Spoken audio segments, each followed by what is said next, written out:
Yes, so we're videoing the interviews with the mental health workers.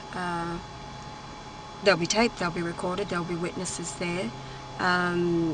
This has come about by somebody we believe to be one of the through the YouTube, who has began attacking Brian through his own site, and he evicted her from his site, and she came to my site, Gabaka Road, and now my site is it's there for people to witness the work that we're doing in New Guinea.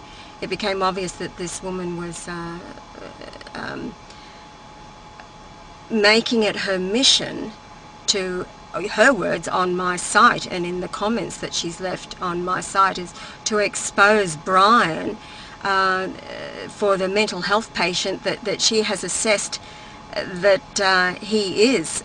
She alluded to him displaying symptoms that she has witnessed as her position, whatever that is, within the mental health system.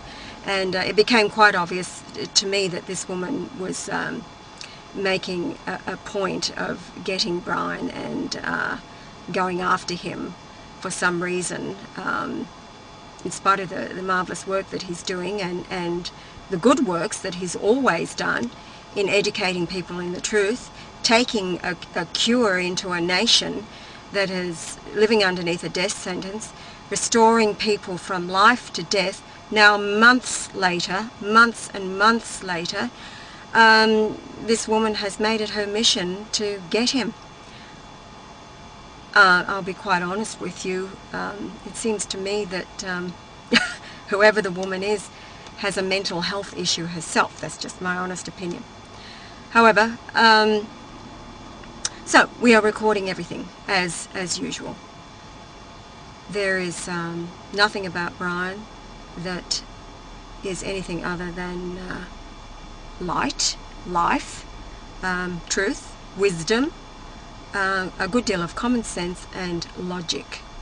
As somebody who has, and I'm talking about myself here, from a very young age, as a teenager, I began investigating things myself. I always looked to alternatives. I did not buy the party line when it came to my own personal health, nor the health of my family. And I've known that it's been an agenda, yes, it's been an agenda by pharmaceutical corporations to shut down anybody who would dare think outside of the box, let alone act outside of the box. And we know of cases that have happened within the United States very recently where people have been arrested and been charged with all kinds of things because at the end of the day they're guilty of treating people with alternative treatments, and they've made them well again. Now, speaking about the USA, there are camps, they're called FEMA camps, close to, well, there's estimated to be between 600 and 800 of them spread right throughout the USA. They have been set up like concentration camps. Well, actually they are concentration camps. The barbed wire facing in, as my son, that's not to keep people out, that's to keep people in. They have gas chambers already set up on site. Outside of them are trains that have been manufactured, train carriages. The largest order, largest shipment being 103,000 carriages that were manufactured in China for the USA. These carriages are mostly empty, but they have ventilation systems through them, around the top of them. Some witnesses who have seen the carriages and have published it out there have actually seen guillotines inside these carriages, as well as manacles. And manacles, of course, are to take somebody into bondage and keep them as a prisoner. These camps have been established over the decades with not only the monies, but of course the knowledge that comes down through the United Nations. And of course above the United Nations you have those who are eugenists. Now, eugenists believe in natural selection or the survival of the fittest. They go back to the middle of the 19th century, before even the 1878 timeline of the AIDS virus, the development of the AIDS virus begins.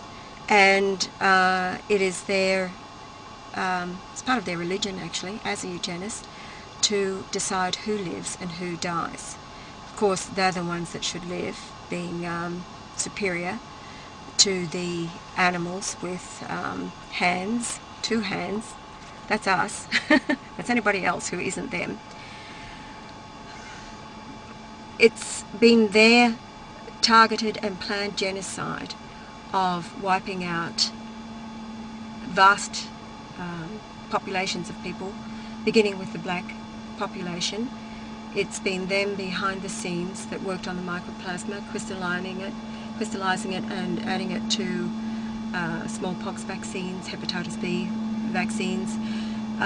15,000 gallons of the AIDS virus under the watch of the Jimmy Carter presidency was dispersed into the world through the smallpox vaccination program into South Africa and the hepatitis B vaccination into Manhattan, into the gay community. It's part of the government record now, 1971 flow chart that is available through the Boyd Graves website that ties together every element, every contract awarded to pharmaceutical companies who have their scientists, first of all, working on the viruses themselves and how to mix it with the mycoplasma. Then, of course, dispensing the vaccines, of course, they develop the vaccines that are mixed with the viruses. And then, of course, they come back in with their drugs, like the AZT, the antivirals that for the record, are totally ineffective.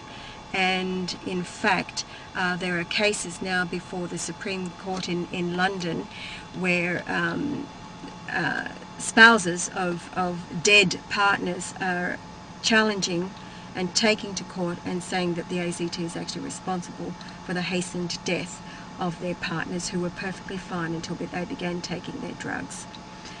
It is now common dissent amongst many scientists out there, and their voices again are being heard in the world of truth that is still being uploaded through the YouTube and other organizations who have made it a point of getting the truth out there. Even the HIV blood testing itself is known to be, depending upon which country you're in, determines whether you are positive or negative by virtue of the standards that are vary between nation and nation. There is, in the world of science, much question being asked very loudly, much evidence being brought forth, backing up everything that Brian has been teaching now for a long time. It is not new knowledge now. Those that are willing to do the research themselves, start thinking outside of the box of the medicine and the health standards and the university educated clones, if you like, taking a look outside of the box at the reality of just how this world has been turned into